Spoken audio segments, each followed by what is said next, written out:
Hi, this is Trey Parker. And this is Matt Stone. And you're listening to the Pantheon Network.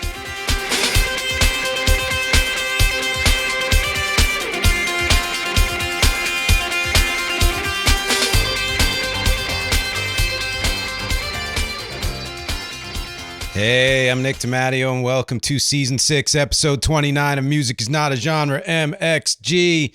Now, that's a little sloppier than last week, but I'll take it. Thank you, as always, for watching and listening. I'm going to keep this simple this week. Go to nickdimatteo.com/music is not a genre. And if you are just listening, you get the video episode there. It'll take you to YouTube for every single episode of this. If you are watching, it gives you all the options to stream just audio. So that nickdimatteo.com/music is not a genre. Keep it simple.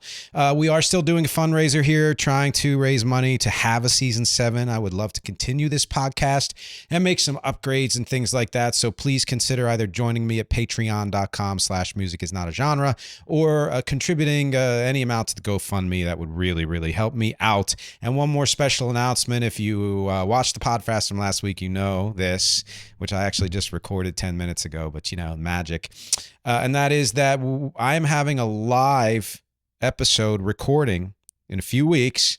That's going to be our next episode of catching up with fan comments and other corrections and additions and things like that. Stay tuned soon. I will give you the date. I'll give you the format and all of that, but I would love for you to join me because I've heard from so many of you and it's been amazing. Why don't we have an actual conversation? That would be pretty cool. So let's get to the topic for this week, and that is boom bap. The history of hip-hop production. So why this topic? First of all, I'm a huge fan of hip-hop. I have been a fan of hip-hop since like 1979 or 80. I am hugely into production in general of any kind of music, and both as a listener and as an actual music producer. And so I am just endlessly fascinated by how things are produced, the evolution of production and all of that. And I feel like hip-hop production on its own deserves an entire episode. It recently celebrated 50 years of existence by some measures as of last year. And this, you know, I had thought about, I think I did an episode last year on like British hip-hop. Okay, great. But I never did an actual episode saying how much hip-hop has happened in the last 50 years and etc. And so this, I will say this, it's not a history of hip hop. That would be a different episode. But because I'm going through the history of production, it does cover all eras. And I think that's my way of paying homage to, you know, the 50th anniversary and to hip hop in general. I'm going to break it down by decade, noting some key changes and advances, including specific artists, producers, albums, songs. I'll have my conclusions, as always, including my opinion on the most successful and influential production eras, my personal faves. There'll be a featured song and some questions. And go to patreon.com/music is not a genre. Just click the link below for the bonus M extra video, which is going to be me going through the behind the scenes of what it's like to produce hip hop. It is a song from Rek's upcoming album, KITE to Camden. It is the most purely hip hop song on the album. Others have some elements of that. And I'm going to take that session that I created in my digital audio workstation, my DAW Ableton Live, and show you what it's like to craft it from the beginning. It's not going to, it's a short video, but for anybody who's interested in producing and recording, it's something you're going to want to see. So either click the link or go to patreon.com/music is not a genre. Sources for this episode: Wikipedia, isotope.com, they're well known for their plugins, wavegrind.com, iconcollective.edu, okfuturelabs.com, and Billboard, the famed Billboard music magazine. Some disclaimers. Again, this won't be an actual history of hip-hop. I've covered that in some other episodes, and I also don't think it needs to be covered by me in that way. This is focusing specifically on the evolution of the production and the sounds and the way it was performed and all of that. I won't mention much, if anything, about other countries unless something significant popped up and maybe influenced U.S. development. That's too broad a topic. I'm not going to dwell on the East-West rivalry because I don't care. That's history. That's a different topic again. And even though, yeah, there are differences in production in East and West, we're not going over the rivalries. I'm not going to focus a ton on specific lyrics, but I am going to go over how subjects change and how the flow changed. I'm not going to mention a whole bunch of record labels. Every now and then I will, because the focus is on the music. That's what I always put it on. I'm going to miss some things, including key songs, key albums, producers, and artists. I'm not going to go into every sub genre. I'll mention a few that had significant production differences, et cetera, And yeah, I'll be a bit biased. I'm going to mention some things that are my faves and stuff like that. And I might leave out some things that are not my favorites. But who knows? Well, I guess we'll see. I'm actually going to take a drink of water, so I'm going to hum while I do that. You can't hum and swallow at the same time. 1970s is where we're starting. I call this the developmental decade. If you know history, you know block parties in the Bronx is where it all started. We've been given a date of August something or other, 1973. It's the closest we can get to the birth of hip hop. DJs were spinning the best and funkiest and catchiest parts of various records and eventually looping them. That's why you need the two turntables so you can loop between two of the same album or two different albums, break beats and other parts of songs that loop well, which would allow MCs to rap over them, to toast what they would call, or to just create rhymes and all of that stuff. And that would influence at least the next 2 decades of production.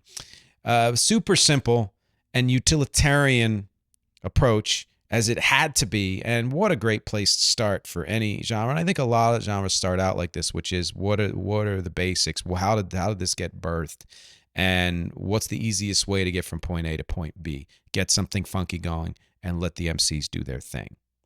Not all of the music was based on funk or soul or R&B or eventually disco. There was lots of rock thrown in there. There were electronic records thrown in there. And again, all of that was a huge influence on the next stages of hip-hop production development. Once disco hit, though, it kind of took over as the standard for beats for rapping over, to the point where at the time hip-hop was often, and some say originally, called disco rap. So look that up. I don't know. You tell me if that was the original name or not. Some well-known hip-hop DJs at the time, producers, Kool Herc, Grandmaster Flash, Grandmaster Caz, Africa Bambaataa. Curtis Blow is the perfect example of that kind of party MC declamatory style. And I can only think of something from AJ Scratch, which isn't quite his most parties, or these are the breaks, light boasting, all to do with being the best MC or having the best DJ like AJ Scratch. Had kind of a rounded tone with energy that didn't get shouty, didn't get intimate, was right up the middle, just enough energy to keep a party going. A quintessential kind of MC announcer voice when you think of the Sugar Hill Gang and how they rhymed. That's kind of what I'm going for. Very on beat, very straight, nothing laid back about it, and nothing overly aggressive about it. There were some stories, older school references in the lyrics. Generally, no vocal hook or chorus. It was just about telling that story. It was about rhyming over a beat. Raps could go on for much longer than the usual length of a hit single, and that's partly because it came from that live thing. And if we know anything about live of any type of music, is that songs can often be a lot longer live than they are in recording for so many reasons. And this period lasted up until artists and producers got the idea to actually record singles, when they started to see some interest and said, we could make something out of this, which surprisingly, even though they say it was birthed in 1973, didn't happen until 1979. And many cite King Tim 3 Personality Jock by Bill Curtis and his Fatback Band as the first recorded hip-hop song, even though they were a funk band.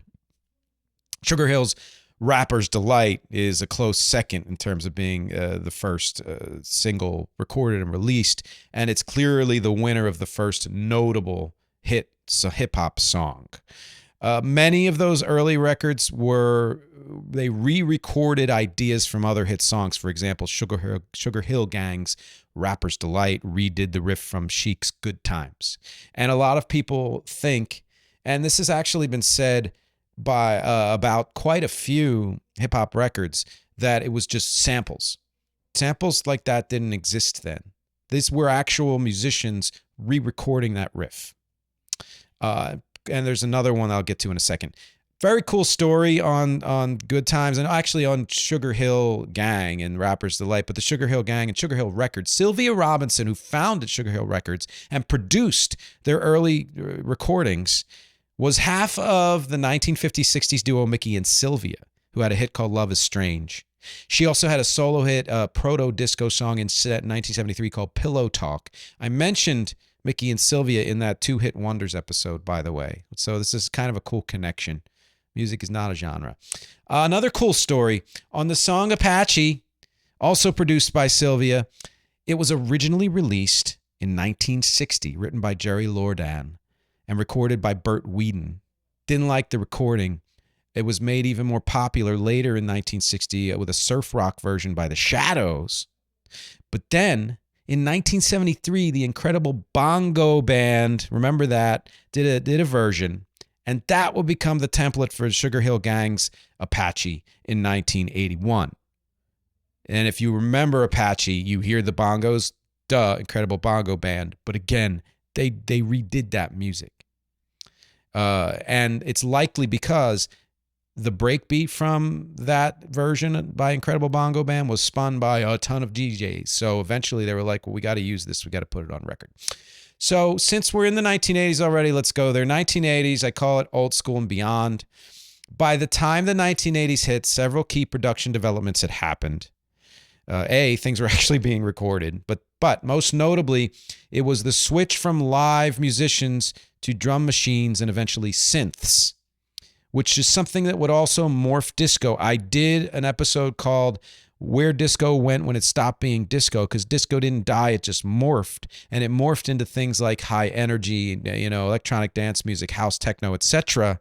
And that's because, live instruments were set aside in favor of drum machines and synths. And that happened in hip hop big time.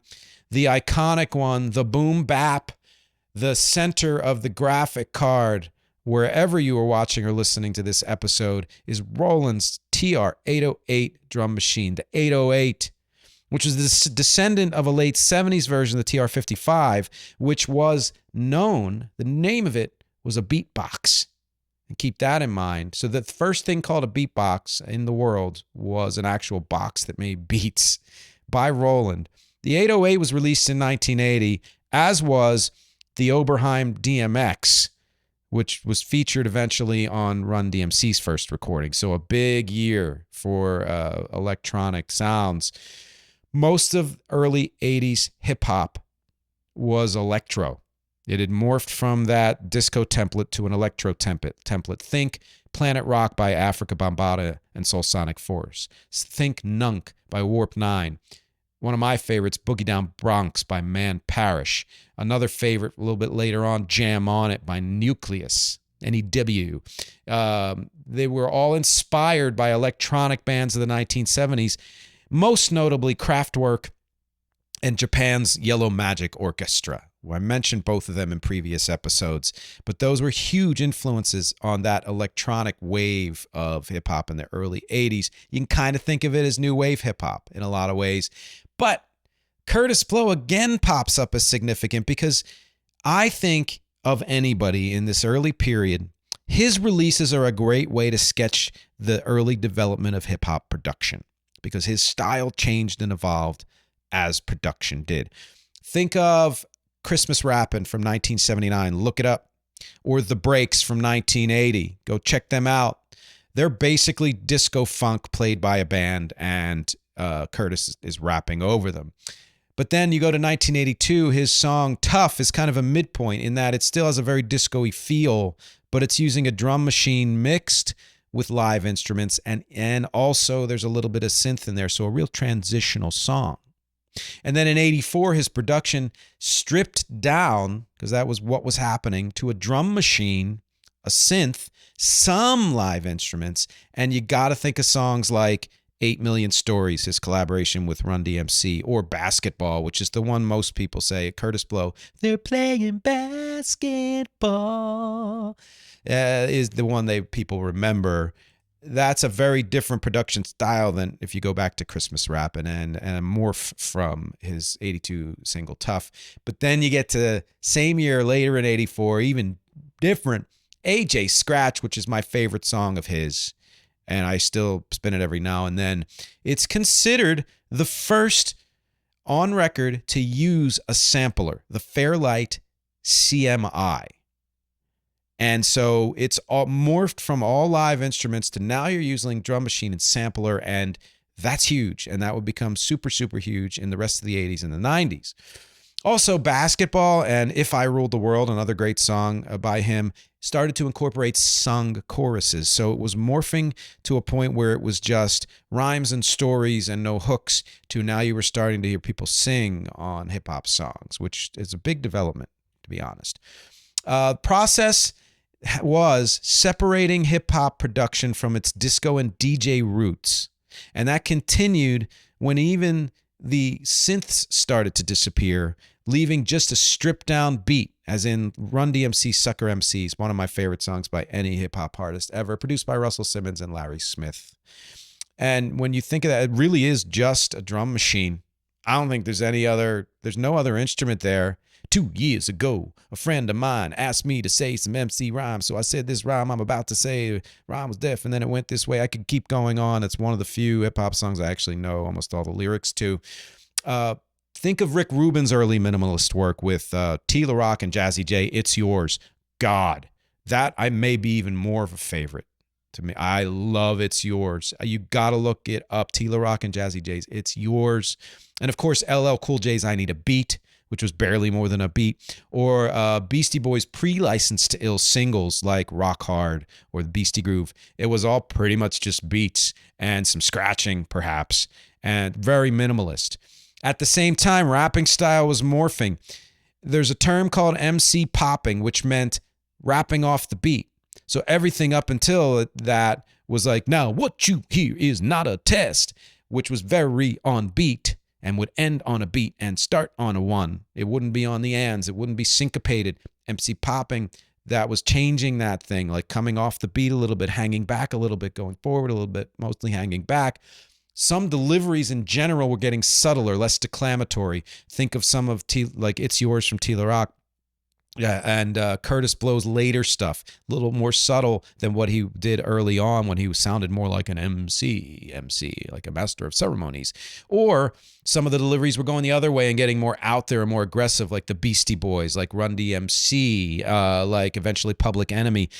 Some production would incorporate more percussion, such as Rock the Bells and Peter Piper. What amazing production. Just that little bit of bells, this ding, ding, just the way that they were used is iconic. And it was just one little addition. Other would add bass, actual bass and guitar. Rock started showing up in hip hop.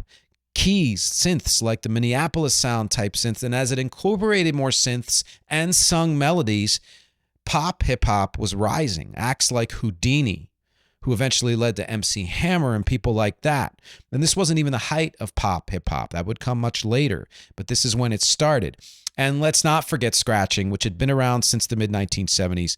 Although manipulation of a turntable had been around since the 1940s, really scratching started in the 70s, but it didn't really show up significantly on recordings until like the mid-1980s. That's when it was just used all over the place. And around the same time as when beatboxing showed up on record. Remembering that Roland TR-55 was called a beatbox, the reason they called people beatboxes was because of that. Can I be the beatbox? I don't have the money to buy an actual drum machine, so I'll just do it with my mouth. And that's where beatbox comes from and beatboxing comes from. That's why two of the first prominent beatboxers were called a human beatbox to differentiate from the actual beatbox of Roland or any, at that time, any drum machine that would have been called a beatbox. And that is The first on record is often considered to be the Fat Boys' debut album. Darren Robinson, known as the Human Beatbox. But then, of course, there's Dougie Fresh, who was also known as the Human Beatbox. I think one had a the and one didn't, but you can see why that was just a general term for any human who beatboxed. And then it became such an art form that, to the point my son has done it, and the guy who was the beatbox for a while in the Roots will just blow you away by making things sound like the actual. Like I just go look that up. Back to samples. After Curtis Blow's producers introduced the sampler, it actually took a couple of years for it to finally take off because it was expensive. It was hard to use. The EMU SP12 from 1985, the EMAX in 86, and the EMU the 1200 in 87 showed how sample times are getting longer because processing capacity and memory was getting longer. So rather than it was like 2 seconds, it might have been 8 seconds or something like that. The Akai MPC60 sampler from 88 played a huge part in samplers being used in the rest of hip hop through the 80s and into the 90s. I actually had a Casio SK1 sampler keyboard, which I adored. I gave it away I traded it for some dumb reason, and a friend of mine bought me another one as a present, and it's behind me. So if you're just listening, you're missing seeing my Casio SK1. It was released in 1985. I think I got mine in 87. It was only really used in British hip hop, but again, it's an example of how many samplers were out there and how keyboards eventually were able to sample as well as just the machine itself. Sampling pretty much defined late 80s and early 90s hip hop, and we'll talk about more on that in the 90s. Let me say this. I love Wikipedia. I think it is generally 99% reliable. But the section on hip-hop production, on the hip-hop production page, on sampling, that section on sampling has a lot of errors. I talked about this a couple minutes ago. What was often thought of as a sample, Planet Rock sampling Kraftwerk, Beasties sampling hard rock, it was somebody replaying it. It wasn't a sample. At the time, you couldn't really do samples that long anyway. It wouldn't have made sense technologically.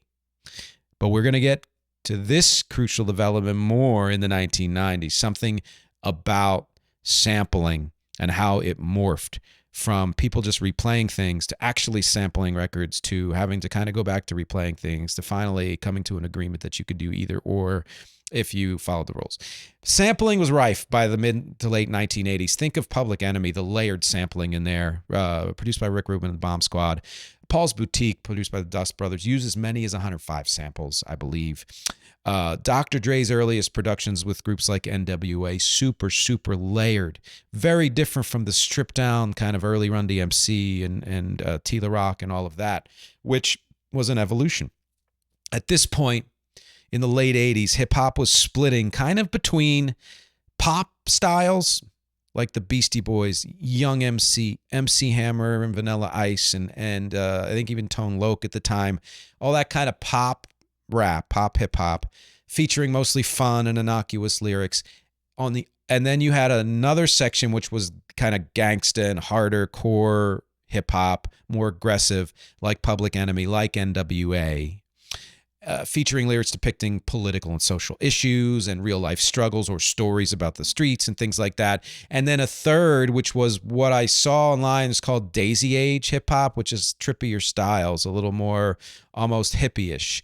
De La Soul, A Tribe Called Quest. Later on in the 90s, Diggable Planets, Arrested Development, that kind of conscious hip-hop or conscious rap, as some people would call it. Lyrics were often more poetic and more about, philosophy and thought, but also a lot of political stuff in there too in its own way, but a different vocal delivery, more laid back than either the pop or the harder core hip-hop. And that's kind of where things were diverging in the late 80s. But all of them were using samples to one degree or another, and yet also all used original riffs. When you think of Dre, Eazy-E, or whoever played the synths on a lot of their stuff, you hear that kind of gangsta whine. Or if you think of early 90s, I forget which song that goes na na na na na na na na na, and it's that kind of slidey, whiny thing. That was primarily done by the ARP 2600 keyboard. The Moog was also used very frequently, and the Triton was everywhere in hip hop. Just some great synths there. Also, by the way, points to anybody who can name all the gear on my graphic card. Go to the graphic card wherever you're listening and watching and tell me every single one of those pieces of gear that I put on. And if you can get whose drums are on that graphic card, you get double points. Of those three types of music, the factions of hip hop, the first two took that original party declamatory style, the pop and the aggressive, and morphed it into something even more aggressive. Gangsta often also took a subtler approach, at times a more intimate approach. When you think of a song like, I guess you could say It Was a Good Day, that's not declamatory, that's not aggressive. It was almost like whispering in your ear something that's, troubling. And the conscious rap faction was almost all subtle and intimate and way more offbeat. Way more, even though all of those were starting to get more off the beat as well, more syncopated and things like that. The conscious was that flowed in a very different way, which flows us right into the 1990s. I may not get through all this before the break, but I'm going to give it a shot. 1990s, I call it the golden age for reels, and that I would agree with on just about every level. Sample usage continued to expand, and the types of samples used also expanded. It wasn't just funk and soul and R&B and rock. Jazz became a huge go-to in the early 90s. Again, think Diggable Planets. Also, certain things on the Beastie Boys albums at that time, especially Ill Communication. A lot of jazz riffs were being used, and they were the actual riffs. They were samples from the actual albums, because at that point, samples could be longer. What characterized almost all hip-hop production up until this point was it had a polished sound. Even gangsta and hardcore in the late 80s had mostly a polished sound, with I think an exception would be Public Enemy, which to me always sounded rougher and dirtier and grittier in all the right ways, and the layering was somehow made it even grittier, which is amazing to me. But really everything else was very polished. But that would cause yet another split in production, with many artists like conscious hip-hop acts staying pretty polished, though layered and trippy and things like that, but generally pretty polished. But other acts like Wu-Tang, Ice Cube, Dre on his own, Ice-T, getting even harder and even grittier, just really dirtying it up. In a lot of ways, you can kind of think of it almost the way you would think of the evolution of rock and roll. Just like hip hop started from a different genre, and then stripped itself down, and then got kind of clean, and then got really dirty. And so it's a very common evolution. It's really fascinating to see in hip hop. And a great example of this grittier sound is Southern hip hop, which really started to surge in the 90s and would take over pretty much in the 2000s. Acts like the Ghetto Boys and Arrested Development early on were bringing Southern hip hop in the national stage, and then eventually mid and late 90s you had Outkast and Goody Mob, who would get more critical acclaim, and by the time it got to the 2000s you had artists like Ludacris and Lil Wayne, becoming even more popular and topping the charts with Southern hip hop. It's characterized often not just by different regionalisms and different way of delivering the lyrics, but deeper and dronier basses. When you think of that, like that kind of thing, that's a lot of the influences from Southern hip hop. It's not the boom bap, the way it was earlier in, especially in the 1980s. Lyrical content and delivery went everywhere. It got more laid back. Phrases got shorter, they got longer, they got faster, they got slower. There was more regional slang. It got more personal, but it got more political. People were doing anything and everything they wanted in the 90s, which was true in pretty much every genre of music back then. And I think that's a perfect place to stop, take a break. We'll get to the rest of the 90s after my usual mid-roll. Talk to you in a couple of minutes. Hey, so I was going to do the usual and just list all of the links that I'd love for you to check out, but I realized that everything you need to know and everywhere you need to go is at nickdemadio.com. That really is the hub. I list all the links in every episode just in case, but nickdemadio.com is where I put everything that I do. If you want to know more about this podcast, whether it's the audio version or the YouTube version at youtube.com/@musicisnotagenre or wherever else the podcast shows up, or if you want to support the podcast at patreon.com/musicisnotagenre, just go to nickdemadio.com. It's all there.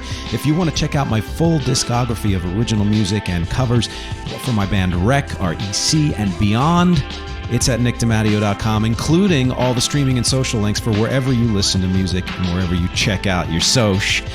My acting clips are there. My voiceover clips are there. Graphic design, my blog, and most especially, it's the best place to contact me. If you go to nickdemadio.com/contact or just hit the contact is on every single page. You can send me a note, say hello, ask me any questions you'd like. You get a newsletter a few times a month.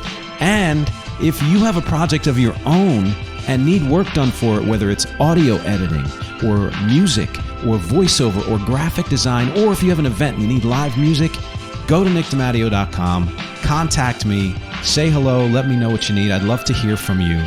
Thanks for listening. Let's get back to the show.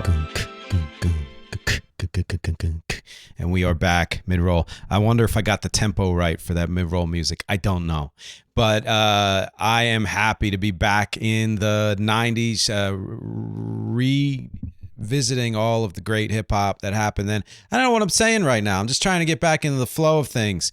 Certainly not great lyrics by any stretch.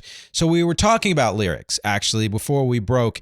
And let's get to some other elements of 90s hip-hop. As with most artistic development, in any art form, there's a period of honoring the past masters, mimicking the past masters, then a period of subverting them or messing with them, almost to disrespect, but more to just say, you're old, you did that, we're going to do something different.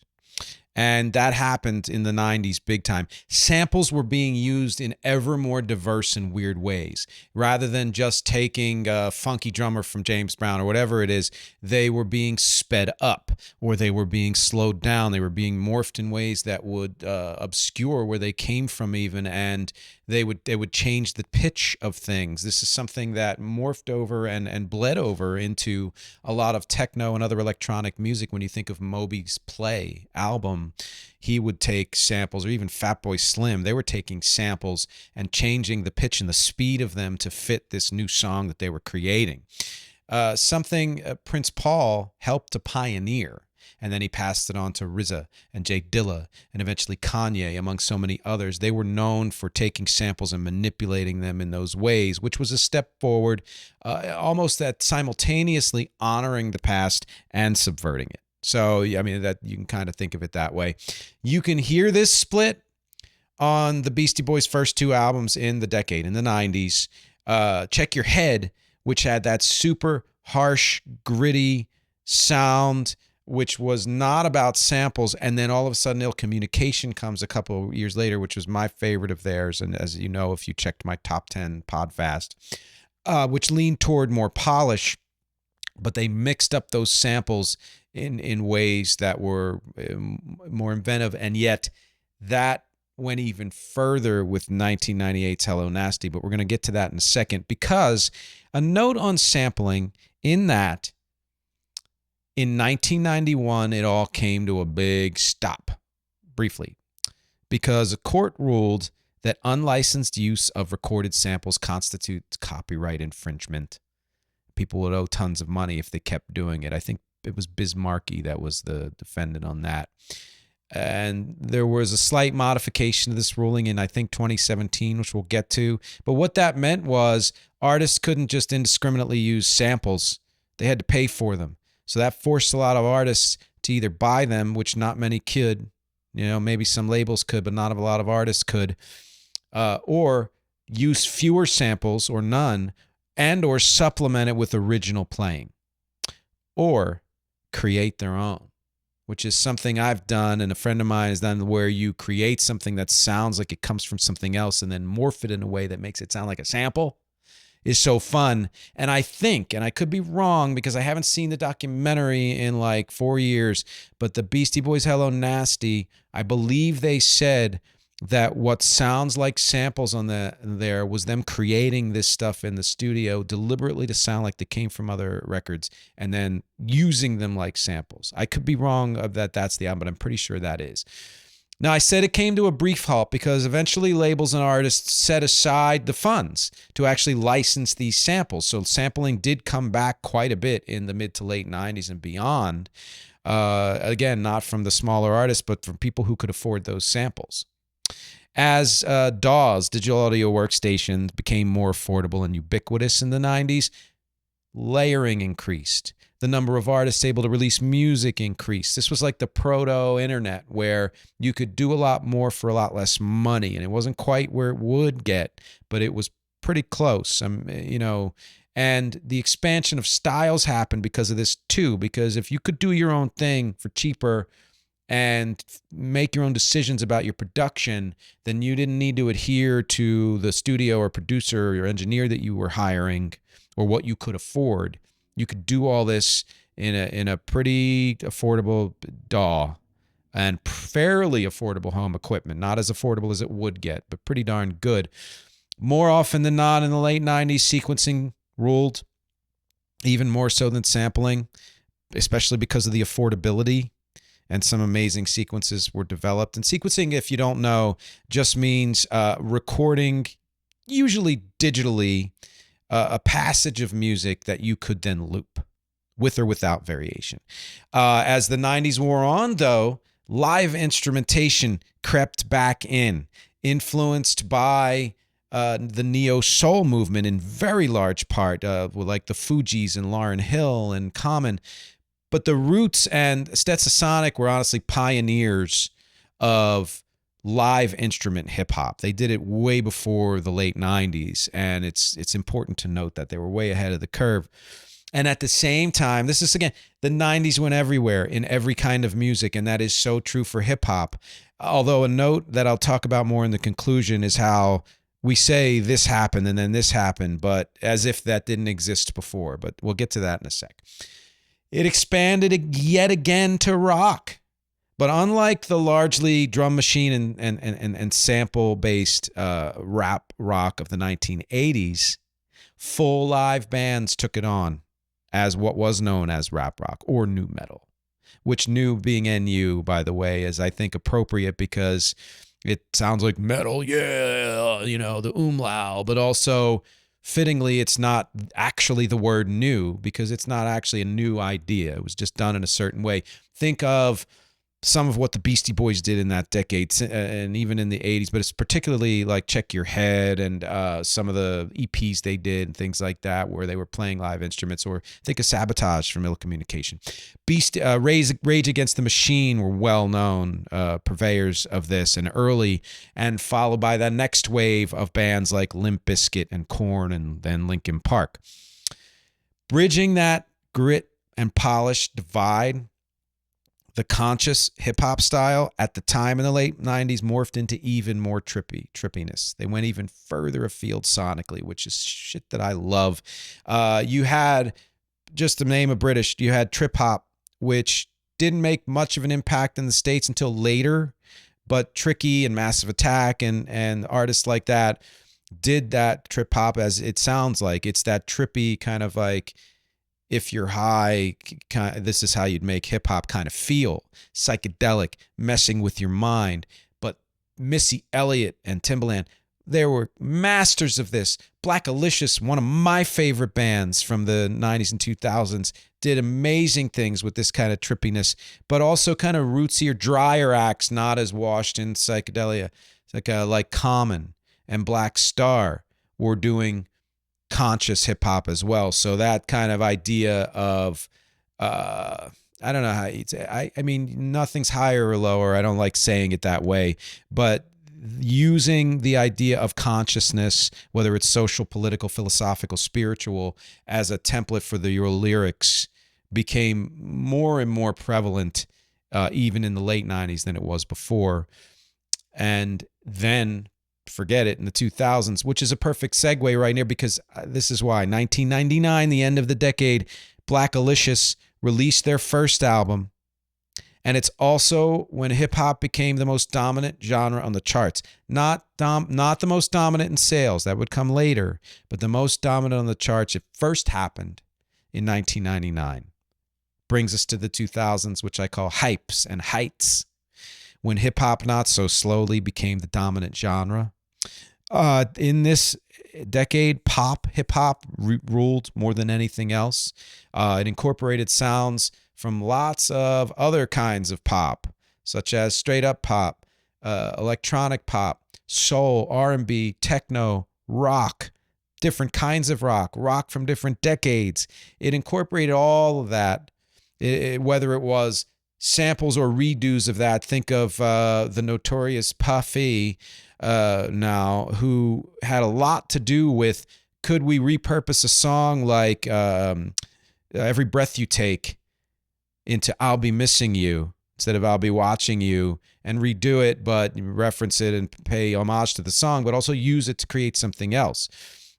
Had a big part in that happening, in repurposing music to create this new pop, hip hop. Also Nelly and Mace and Ja Rule and Cameron, and of course Jay-Z, think of Hard Knock Life or whatever. They brought through a very accessible pop sound, all with different flavors, but all very pop, all with hooks, rooted in sequencing and a lot of samples or redoing of samples, but always big choruses, big hooks. The Neptunes producers played a huge part in this too, as would Kanye a little bit later in the decade, taking older styles of music and not even usually hip hop music, electronic, new wave, whatever else, some soul, but a lot of soul from the 80s, actually, whether newly created or sampled, with tight, dry production values of the 2000s. So not a lot of wash to this, really crisp. They did a lot of that. Yet the most successful hip hop was not all pop sounding. There were some grittier acts coming through in the 2000s, like Eminem, who kind of bridged that gap. 50 Cent, DMX, Big Pun. And then Southern hip hop. This was the decade for that, the biggest decade for Southern hip hop, although now could be considered one of those two. The aforementioned Ludacris and Outkast and Lil Wayne and Lil Jon. And you had subgenres of that, like crunk and bounce and trap.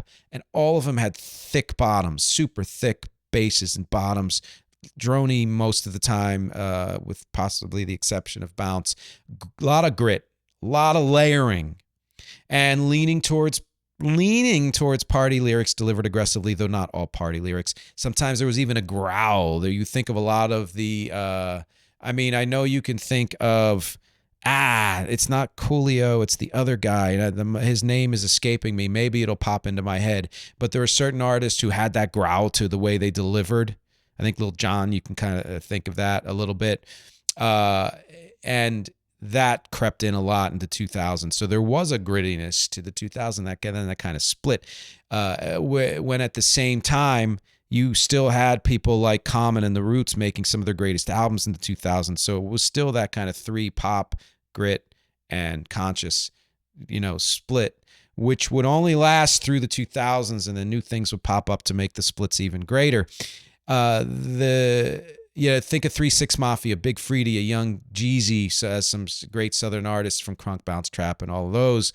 It's interesting that in the 2000s, hip-hop sales hit their height. 2005 was the year when hip-hop was the top of the charts and sold the most ever. And then for about 10 years after that, it slowly declined. But then in 2014, it started to rise again, and we'll get there when we get to the 2010s, which is where we are now. Segueing right in. My segues are almost seamless. 2010s I call auteurs and others. What happened was, as sales declined and as the world opened up to cheaper forms of recording and disseminating music, and notably things like GarageBand and the internet, SoundCloud and such, artists could more than ever go wherever they wanted to go and get their music released, even if it was self-released. So that opened the floodgates for things to just morph and trip out and fracture in ways that it never had before. Yes, true in all kinds of music at the time, but especially true in hip hop in the late 2000s and early 2010s. By that time, you had much looser flows, mostly brought on by huge influx of artists from the internet doing their own personal thing, kind of making it subtle and flower. And also, since hip hop was declining in sales, it kind of was going back underground in a lot of ways, which led to more diversity and experimentation. It's where a lot of bands go when they decline in sales. They decide to experiment and they kind of quote unquote go underground with what they're doing and do different things. And that can create some new and exciting things that eventually come back above ground again, which is kind of what happened. At the time in the early 2000s, glitch hop or glitch hip hop was huge, especially underground. It was influenced by there being more home digital audio workstations than ever before. Fruity Loops, things like that. Ableton certainly, but Pro Tools, etc. Logic. And then techno and house had a huge influence on this sound. Just everything was just, why go and find a musician that you have to pay? No offense there. I'd love to be paid for that. I have been. When you can do it all yourself free, which I've often done. And in order to do that, if you're somebody who doesn't play those instruments, do it digitally, use samples, use plug in sample packs and all that stuff that have been in existence since the 90s, but really the 2000s is when they started to blow up. That's why you got this glitchy sound, which is trippy in its own way, but not in a psychedelic way, in a very kind of cyber post-cyber, whatever, apocalypse way. And I freaking love it. I've used this glitch technique in a lot of Rex music, whether it is electronic music or rock or all the various kinds of music that I do as Rec. It's awesome because it can incorporate a real mix of sounds from all over the world. By the 2010s, hip-hop was getting more and more global in sound in the U.S., if not yet in artists. It's indicative of how hip-hop spread everywhere at this point. And when I talked about British hip-hop and my episode from last season, that was one of the points I made, which was that you can go anywhere in the world, almost, really, and that country is going to have their own version of hip-hop. And rock, but really hip-hop is just, it's everywhere. This glitch is often layered, very layered. It's often very surprising, which is one of the things I like about it, a beat stopping in the middle of a phrase when it shouldn't. The first time I remember hearing that was, I think, from Mos Def, Yasin Bey, from the, I want to say an early 2000s album. I can't remember, but it made such an impact on me. And then I heard it subsequently in other ways, blah, blah, blah, that I started using it in my own recordings when Rec started. Also, experimental and alternative hip hop was really surging in the 2010s, late 2000s too, incorporating sounds and styles from alt rock and alt pop, indie, and glitch, actually. And it's probably the most wide-ranging mix of sounds and influences thus far in hip-hop has happened in that experimental phase. And just some crazy stuff. And the thing is, you have examples of artists and producers who all fall into the category of experimental alternative hip-hop, but don't sound much like each other, which is kind of how that genre should be, since it's experimental. Think of Danger Mouse, but think of The Roots. Think of Mos Def, Yasin Bey, but think of Gnarls Barkley. Think of Death Grips, which if you don't know them, it's like industrial and rock and glitch mixed together. It's like a noise rock version of hip hop. But then think of Dilated Peoples, and then think of Kanye. But then think of pioneering older acts like Fugees and Arrested Development, which somehow are still considered alternative as compared to those others. They don't sound like each other. Not to mention earlier acts like the Daisy Age act, like De La Soul and Tribe Called Quest, which were considered kind of alternative at their time, or Missy Elliott, who was certainly that when she started out, and Black Alicious, another perfect example. It's a real disparate category, that experimental alternative. It's one of the reasons why I loved it at the time. And I'll talk about my faves later on, so I'll just save that. But then you had other acts that are somehow lumped together there, like Run the Jewels and Childish Gambino, and you get how they're also alternative. And I actually really, really love Run the Jewels. I found this period more interesting than the 2000s. I was not a huge fan of the bling and the pop of the 2000s, although there's some things that are so iconic that you can't get away from, like It's Getting Hot in Here and all that stuff. Yes, God, there's some great stuff and things that I wouldn't even be able to tell you who the artist was, but I love the song. But I really got back into hip hop in a big way in the late 2000s, early 2010s because of this surge in experimental and alternative and glitch.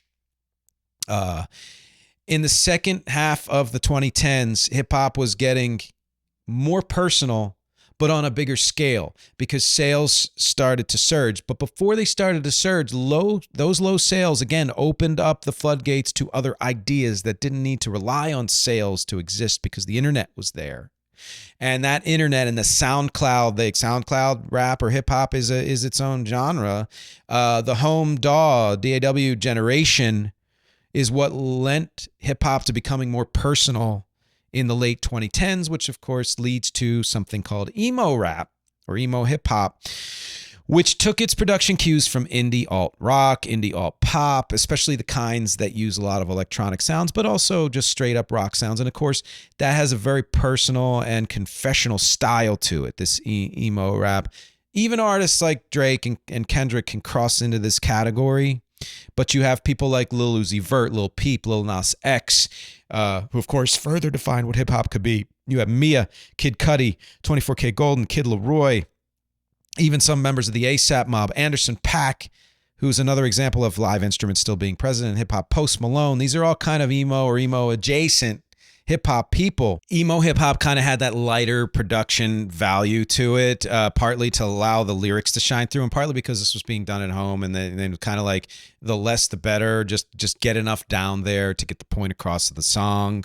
But it has that kind of intimate emo, feel to it. It's not as layered. It's not as thick and bottom heavy. Even though the bass still kicked, and I think kicked more than it ever had before. The vocals were very laid back, kind of off the cuff, kind of extemporaneous, even though a lot of them were actually written, but it sounded like they were coming off the top of the head. Mumblecore or mumble rap, mumble hip hop was a big thing in the late 2010s, and that really was a stem from this emo just really being as non presentational as possible. I would say of anything, this mumble rapping style is the polar opposite of where hip hop began. When you think of that 1, 2, 3, 4, style of emceeing in the beginning, and then you have this I don't even know what I'm saying. I don't know how anybody gonna play it. That's way different. And why not? I mean, there are certain aspects of that I love. Older hip hop artists have said they can't understand lyrics, blah, blah, blah. That's such a typical thing. And I get it. And it may not be your cup of whatever, but it's also really intriguing in a lot of ways. So that kind of the emo hip hop and what was going on in the culture and in the economics and in recording, and internet at the time had three big effects. One is it opened hip hop up to way more women, which there'd always been women in hip hop since the very, very beginning, and people forget that. But you had huge stars, even huger than Queen Latifah and Missy Elliott and Salt and Peppa and all that. You had Megan Thee Stallion and Cardi B and Nicki Minaj and Tierra Whack and Doja Cat having huge, just viral hits. Number two is sales began to rise again. So even though they declined from 2005 to 2014, and in 2014 they started to rise so quick that in 2017, hip hop finally, and I don't know if forever, but maybe, took over not just the charts, but sales of rock music in 2017. And it has stayed there for 7 years. It has outsold rock every year for the last 7 years. Now, some might say, long time coming, should have happened sooner. Some might be pissed at that. I don't honestly care either way. I think it's a mark of where the culture is and was, and that's totally fine. But this is partly because The reason why this sold so much and was topping the charts and the sales is because it crossed over to everywhere. It influenced pop. It influenced even some rock. It influenced techno and electronic and dance and all of that. Not that it hadn't done that before, but you'd be hard pressed to find a pop song from the late 2000s and early 2020s, whatever, that wasn't somehow influenced by hip hop. Whereas in the 2000s, there were a lot of pop songs that were kind of influenced by pop punk or rock or some other type of music. Not the case in the late 2010s, which brings us to basically now. The 2020s, you can't say much about it yet because it's not even halfway done. I call it minimalism and mashing. Hip hop from the late 2010s, as it did, it continues to infiltrate every other kind of music. I should know, as Rec, it's been influencing my music for decades now, but even more so on the new album, Kite to Camden, which, keep that in mind, featured song. Robert Glasper, who is one of the great jazz artists of our day, and so many other new or new-ish jazz artists are taking cues from hip-hop or incorporating the sounds and styles and cadences of hip-hop into jazz, which I think is a great place for jazz to go because any older genre can get stale. When rock starts to incorporate things from other genres, it's because it needs a refresher. Hip hop has done it a million times and has done it probably maybe smarter than any other genre. Jazz and classical tend to get stuck in conservatories and get stale for too long. And then you have things like this happening that bring them back into the contemporary world and move them forward. Hyperpop and other forms of current pop are heavily influenced by hip hop and kind of a morphing of a lot of that glitch that was happening in the early mid 2010s. But think of any young star, somebody like Ariana. So many pop stars' sounds since the 2010s, slightly earlier, but really 2010s, are and have been defined by hip hop production. It's just true. Although there's still lots of diversity in the hip hop scene, as there always will be, it's mostly been defined in the 2020s by two main thrusts. This kind of braggadocio empowerment lyric, often led by women or LGBTQ, and you understand why it's heading in that direction, but it's a version of the I'm the greatest DJ from the early mid 80s and late 70s, even a little bit, but really more the 80s. Or the version in the late 90s when there was that rivalry. But this is more based on kind of social things, but also their own personal relationships and stuff like that. And there's a lot of that. I'm not a huge fan of everything being about that, but I think there's a huge place for that. And then the second thrust would be the personal and confessional, which we talked about in emo. We talked about artists like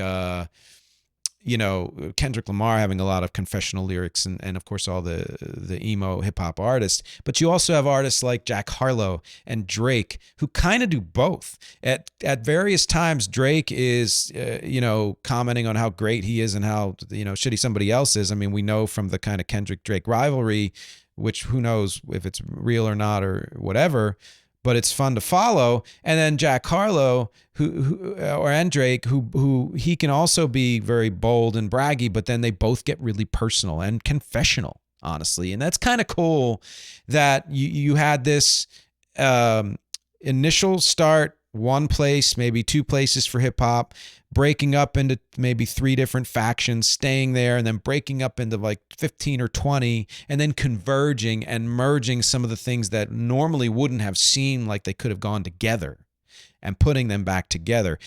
Keep that in mind. The featured song that is called All Caps, which I'll talk about later, does combine a lot of that, and I'll explain how. It's just amazing. And you're also seeing a lot of merging of production styles from the previous 20 years, if not longer, even including some glitch, which is a really cool thing.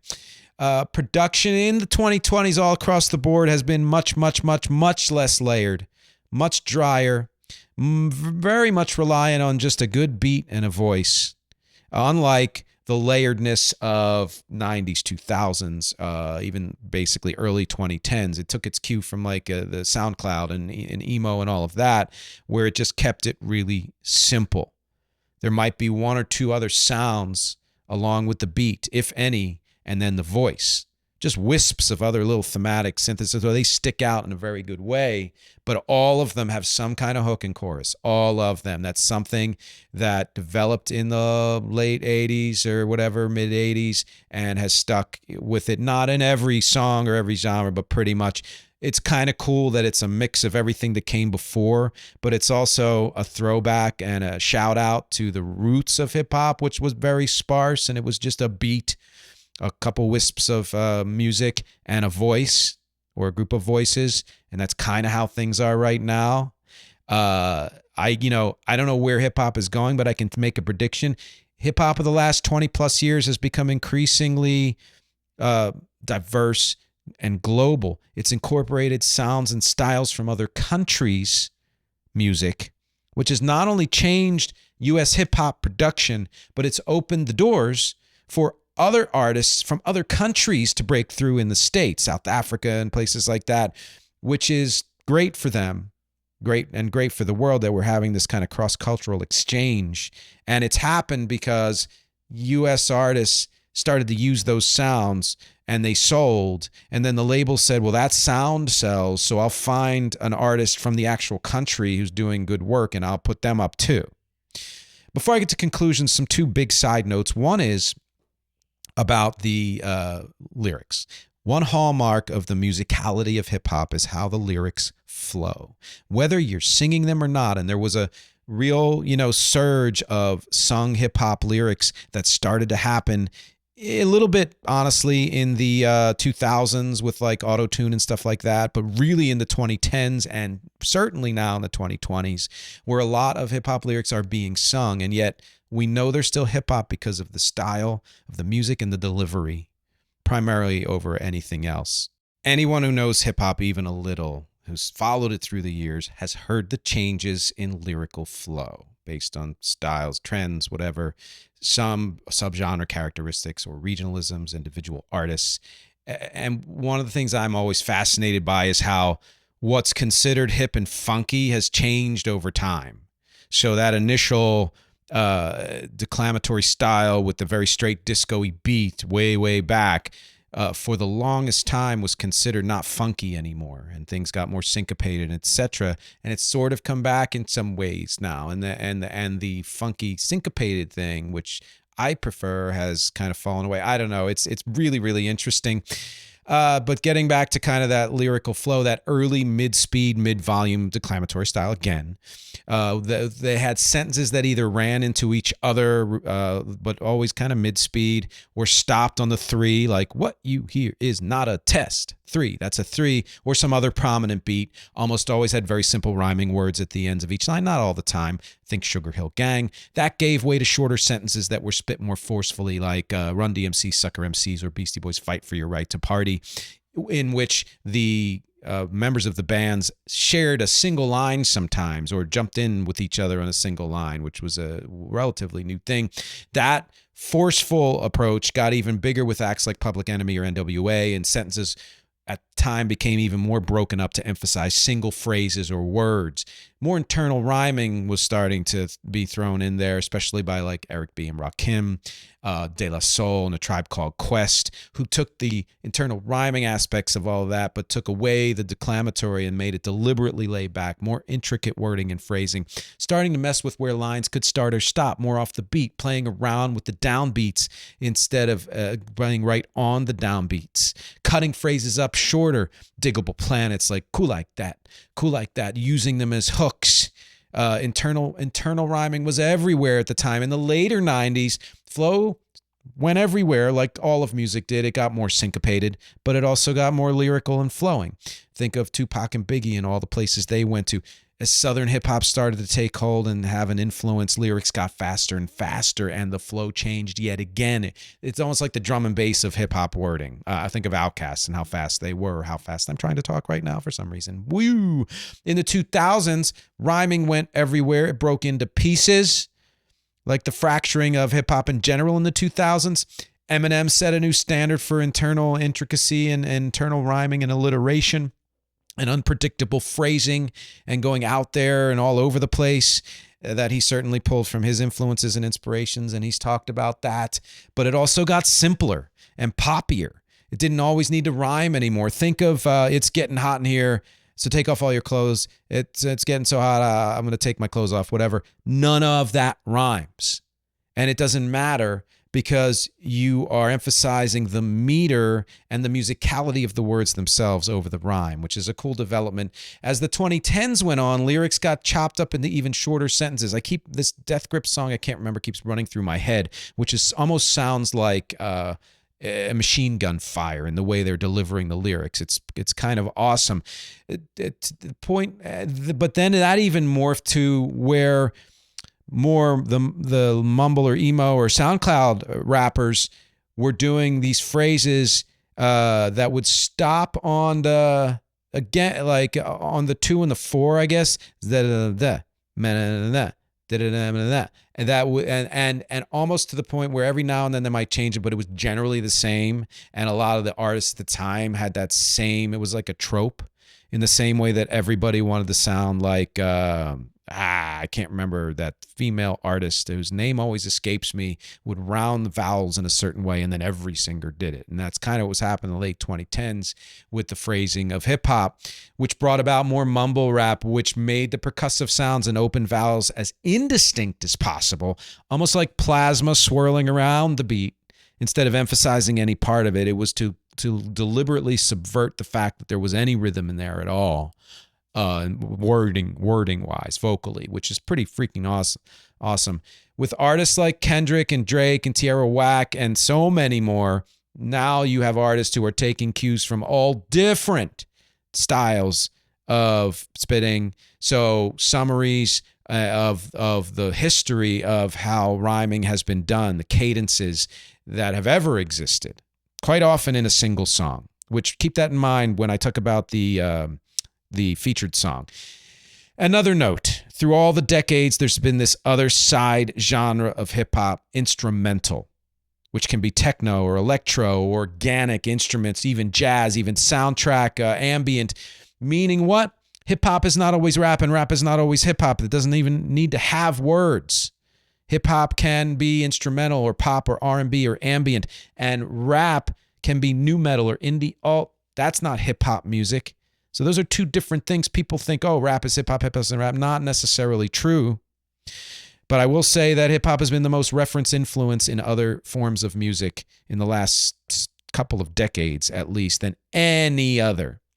Country is surging a little bit there, but really hip-hop is still kind of ruling the day, as we talked about the pop in the late 2010s and early 2000s. A couple other conclusions. Hip-hop is a style that is not characterized by just a beat and someone rapping. It's a style and it's a culture, and it's the production that we have seen just from my talk, and if you've listened, it's gone everywhere and continues to go everywhere, and it can go everywhere. It's not defined by the boom bap, which makes the point that at the very least it's on a par with rock and all of its subgenres, if not surpassed it, and has shown that there are no limits to where hip-hop can go.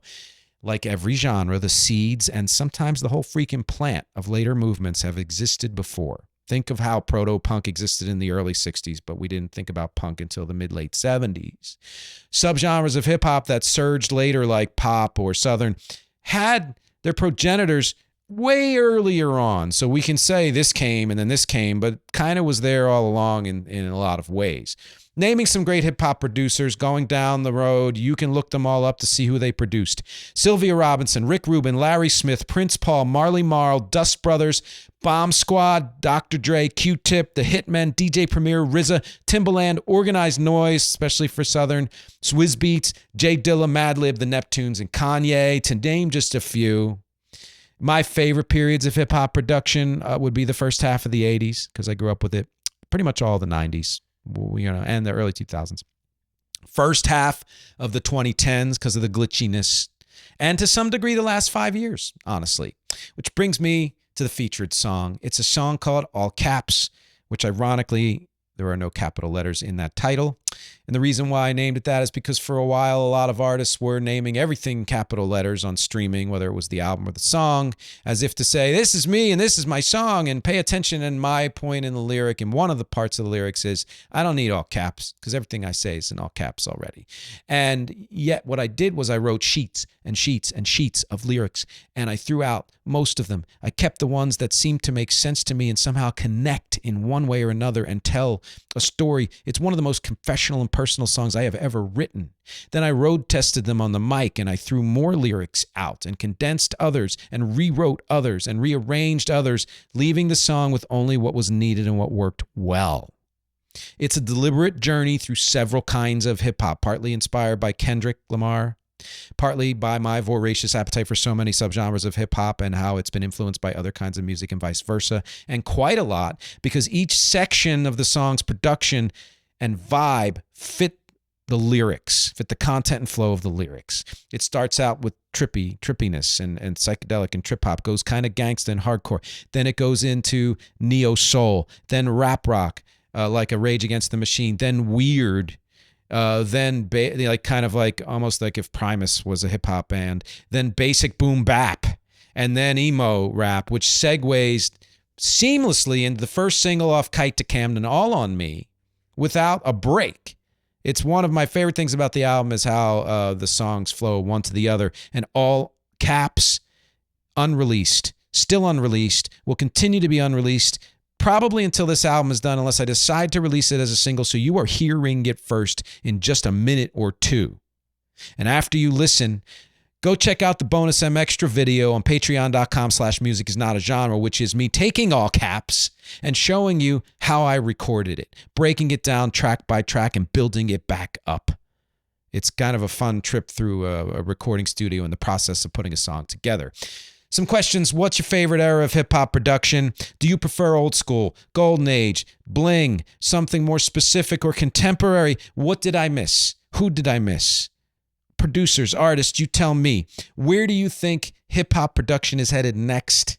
I like to know the answers to all these questions, and I'd like you to join me at the live catch-up episode in a few weeks. More details to come, because as always, my objectives here are music, conversation, and connection.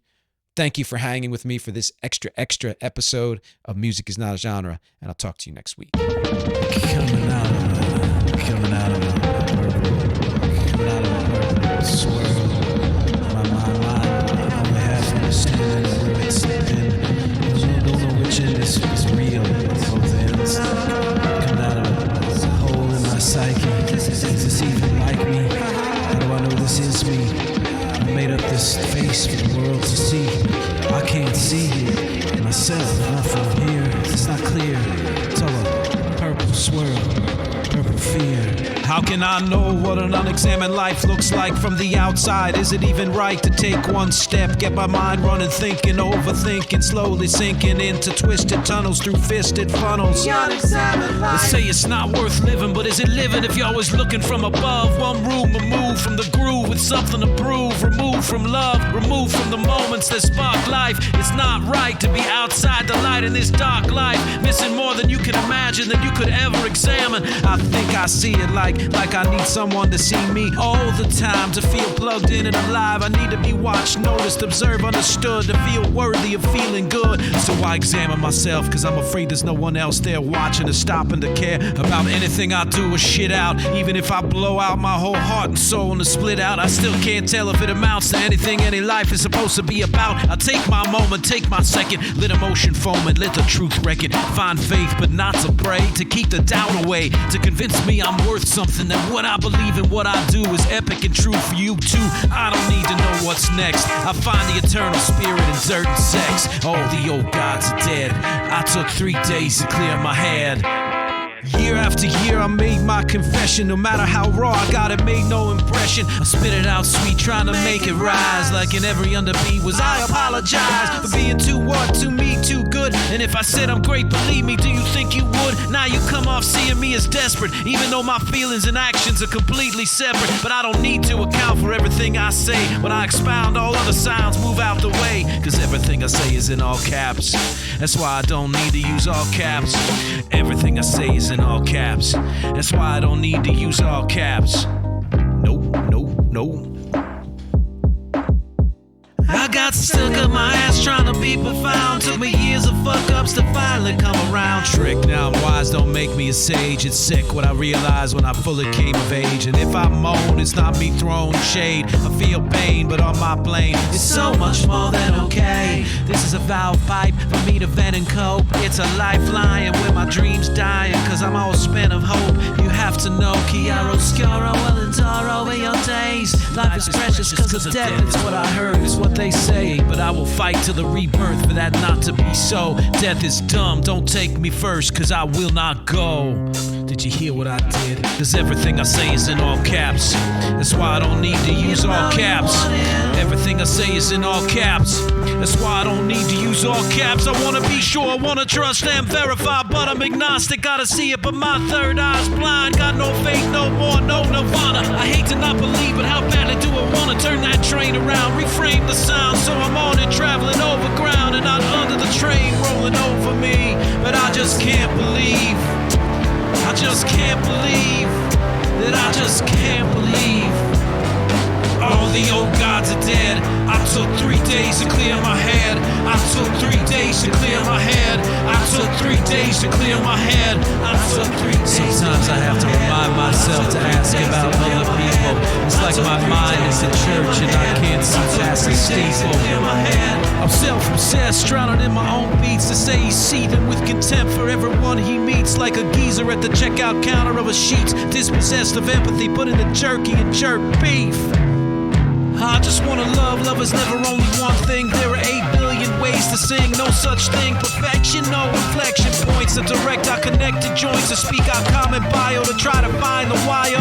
I don't know, not just cause not one of us does. Cause we ain't dead yet until we get it. Let's not forget yet, we got stories to tell. So stop, let me not philosophize. All this lyrical sweat is getting into my eyes. You don't need 5 more dime store platitudes from someone dumb enough to rhyme that with attitude. But okay, here's my attitude in full. Every rule that don't say don't hurt others is bullshit.